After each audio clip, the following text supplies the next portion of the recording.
Okay, I know what I'm doing when I'm up here to do worship, but I don't do this as often. So, like, which microphone? Hello, lovely to see you. I feel kind of far away. I'm a school teacher, and it's a bit like my classes where I have to encourage people to sit at the front, but that's okay. Thank you, Gavin. Hello, I'm Katherine. Nice to have you here tonight. Nice to meet you if I haven't met you before. And tonight I'm going to be speaking on one of the Psalms that we come across in the Bible. But I thought it would be helpful just to have a look back at some of the explanation and introduction that we've been considering about what the Psalms are, just to give a bit of context, particularly if they're maybe not very familiar for you. So Psalms fit into a category in the Bible called wisdom literature. This is also what the story of Job fits into, and if you're familiar with the book of Proverbs, that falls within there as well. And just like these other books that are wisdom literature, the idea is that they are tools for the journey. So they help us to make it through difficult times, just as they did for Israel, particularly when they were in exile. These tools help us to walk the path of following Jesus, offering words when our words fail, and taking us on a journey. From the Psalms that we've looked at church, and if it's a book that you've spent time in, you would know that there are Psalms that fit every emotion.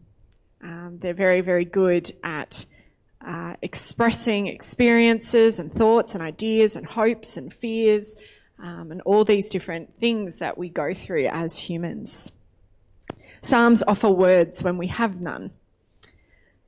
It's also really important for us to remember, and if you come to this church regularly, you've probably heard this, that Psalms may reveal what is true about God, but they always reveal what is true about the human condition. So they're not primarily aiming to be a theological statement, a statement of truth about what God is like or who he is. That's not their aim. But rather they are interested in exploring this thing we call the human condition, what's real about us. That doesn't mean that there is not truth there, but just recognising that it's different to some other parts of the Bible which clearly tell us, this is what God is like and this is who God is. The Psalms are a little bit different. So with that in mind, we're going to launch into Psalm 20. This is a psalm of David for the director of music. May the Lord answer you when you are in distress. May the name of the God of Jacob protect you. May he send you help from the sanctuary and grant you support from Zion. May he remember all your sacrifices and accept your burnt offerings. May he give you the desire of your heart and make all your plans succeed. May we shout for joy over your victory and lift up our banners in the name of our God. May the Lord grant all your requests. Now this I know, the Lord gives victory to his anointed. He answers from his heavenly sanctuary with the victorious power of his right hand. Some trust in chariots and some in horses, but we trust in the name of the Lord our God. They are brought to their knees and fall, but we rise and stand firm. Lord, give victory to the King. Answer us when we call.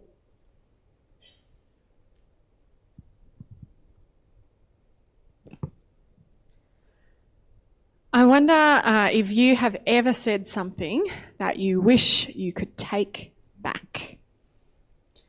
Maybe there's a situation you can think of that you wish you had said something, but you stayed quiet. I remember very clearly a situation probably 15 years ago. I was at a friend's birthday party, and I knew a lot of people there, and I spent a lot of the evening catching up with an old friend that I hadn't seen for a while. We'd been friends since high school, we knew each other very well, a lot of banter, all those sorts of things. And at one point in the night, I made a comment which I intended to be a joke. But really sadly, it cut to the bone and it actually did a lot of harm to my friend. 15 years later, I still really regret those careless words. They were unkind, they were totally unnecessary, and they did a lot of damage. They actually really changed and shaped the way this friend viewed themselves in a particular situation. And I really, really wish that I could take those words back. The reality is I can't. I can also think of many conversations that I've been part of or witnessed as a teacher. And I remember one time at a school I was teaching at where I asked a student if they were interested in pursuing science. I'm a science teacher, and I asked them if they were interested in pursuing science when they got up into their senior years. And they turned to me and they said, "Oh, miss, I'm not smart enough to do science." And this was at the time, one of the best students in my class. They were doing perfectly well in science. They were getting good grades. They were understanding the material. They could tell me what they knew, and they were in the middle of an experiment that they were doing accurately, and yet their belief about themselves that had come from somewhere was, "Oh, I'm not smart enough. I'm not smart enough to do science." Words have power, and the Bible tells us a lot about this. It tells us a lot about words. In Proverbs 18, it says, "Wise words satisfy like a good meal. The right words bring satisfaction. The tongue can bring death or life. Those who love to talk will reap the consequences." Words have power, and the Bible tells us a lot about this, but far too often I have used words forgetting their power. Maybe you have too. I was given a choice tonight about what psalm I would speak on, and it took me quite a long time to decide on one. I threw around a few different ideas. There were 3 or 4 others, all of which I felt like I had the ability to talk on and share some sort of interesting thoughts or ideas. But this one, Psalm 20, really struck me as I read it.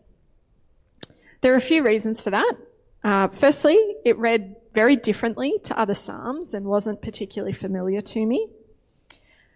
It has all these "may you" statements in the first number of verses, and it's calling down blessing on someone. Secondly, as I read it, it became very clear to me that it was a blessing I wanted. I wanted to receive this blessing. And it was also a blessing I felt very strongly I wanted to proclaim over others. This psalm has been a reminder to me of the power and weight that our words hold. And it's important for us to reflect on them, because with great power comes great responsibility. I got given this book, The Grace Outpouring. I don't know if you can see it. And I've been reading through it, and I've been finding it both challenging and a little bit uncomfortable at times. One of the major themes in it is about blessing people. The authors identify blessing as being a bit different to prayer, but complementary to prayer. So I thought what I'd do is I'd read a little bit of it to you to help explain some of what they had to say. When the practice of priesthood was originally about to commence, God instructed Moses to explain to Aaron how he and the priests were to act. Not only were they to intercede, pray, for the people, but they were to pronounce blessings over them as well. Then this is from Numbers. The Lord spoke to Moses, saying, "Speak to Aaron and his sons, saying, 'Thus you shall bless the people of Israel. You shall say to them, the Lord bless you and keep you. The Lord make his face to shine upon you and be gracious to you. The Lord lift up his countenance upon you and give you peace.'" Numbers 6:22-26. Then came a remarkable explanation and insight. Verse 27. So shall they put my name upon the people of Israel, and I will bless them. God placed into the mouths of the priests the power to speak words that caused God to unleash transformational, life-changing blessings upon the people. This is in line with our understanding that when people on earth are in agreement with the word from heaven, the power of God's kingdom comes and is released in the here and now on earth. This is where I get a bit uncomfortable. We make a great mistake if we believe that it is simply wordy theology. It then refers to Leviticus 9. Then Aaron lifted up his hands towards the people and blessed them. And he came down from offering the sin offering and the burnt offering and the peace offerings. So notice what happens in verses 23 to 24. And Moses and Aaron went into the tent of meeting, and when they came out, they blessed the people, and the glory of the Lord appeared to all the people. And fire came out from before the Lord and consumed the burnt offering and the pieces of fat on the altar. And when all the people saw it, they shouted and fell on their faces. What a difference is made to the priesthood when blessing comes from an encounter, a meeting with God. The supernatural is released, the glory of God is seen, and he receives praise.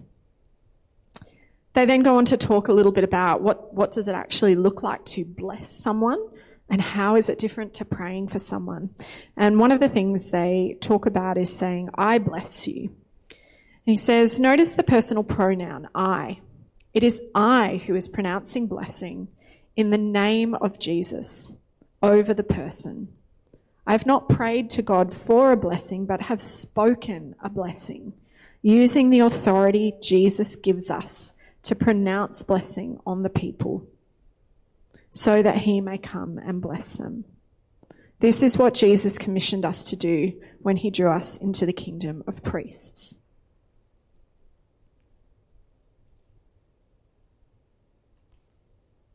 So, in the context of our psalm tonight, it got me thinking about if this is true, if these sort of ideas presented in this book are correct, then what would it look like to declare this blessing, this psalm, over people? May the Lord answer you when you are in distress. May the name of the God of Jacob protect you. What if I declared this over my students? May he send you help from the sanctuary and grant you support from Zion. What if we declared this over Alice Springs, over our streets, our homes, the places we work?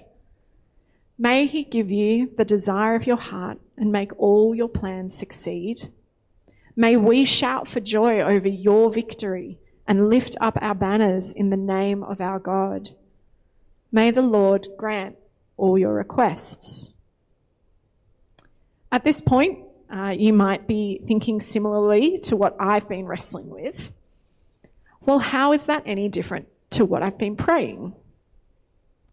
Well, the answer is I'm still working through that. I don't think that it's more effective to bless someone than to pray for them. But it does seem to be slightly different. As Gavin and I were chatting about this psalm, he told me something that he's been saying recently, and he said it earlier in the service. We each have our say-so. It's a bit of an odd phrase, but it's trying to recognise that we have been given authority by God and through Jesus, which is emphasised in places such as the Great Commission, to have authority and power when we speak. So, declaring or calling down blessing on someone is having say-so. If our words have power to bless, though, the Bible also is very clear that our words have power to tear down, damage, and even curse. We are told that we will be held to account for careless words. The tongue can bring death or life. As God's people, we are called to bring life. So we need to watch how we use our tongues. Another example of words having power that struck me this week is a friend who has been delighting in reading The Lord of the Rings for the first time. This story shows us the power of words to create an entire world and bring characters to life with language and history and names and families. Other ways we can see how words have power is in cultures where names have power. If you think about Hebrew culture or even Australian Indigenous cultures. In the Old Testament, we often come across names that are full of meaning and purpose. My Bible study is currently reading through Hosea, and it's been quite confronting to see some of the names that God tells Hosea to name his children to illustrate a point. And the Lord said to Hosea, "Name your daughter, Lo Ruhamah, not loved, for I will no longer show love to the people of Israel or forgive them." And the Lord said, "Name your son, Lo Ami, not my people, for Israel is not my people and I am not their God." These names in the particular period of history and context and the people that they're delivered to have power and weight. In Genesis, at the beginning of the Bible, we see Abraham and Sarah's son given a name full of meaning.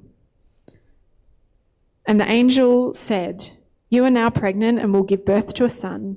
You are to name him Ishmael," which means God hears, for the Lord has heard your cry of distress.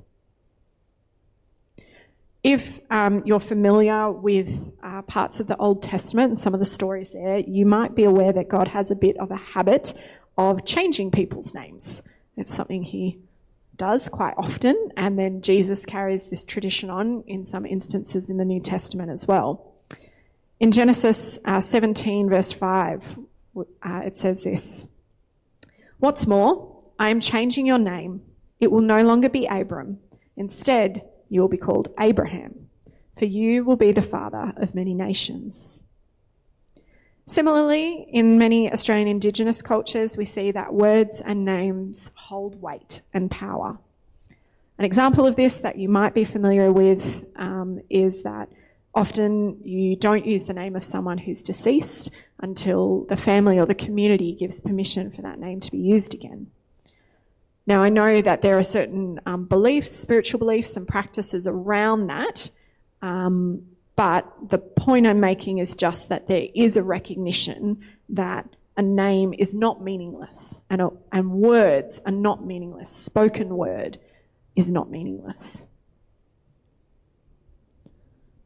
As we come to a close in these reflections on this psalm, it's important to look at what I would sort of call the second half, where it seems to shift a bit from these "may you" statements and "may the Lord" statements.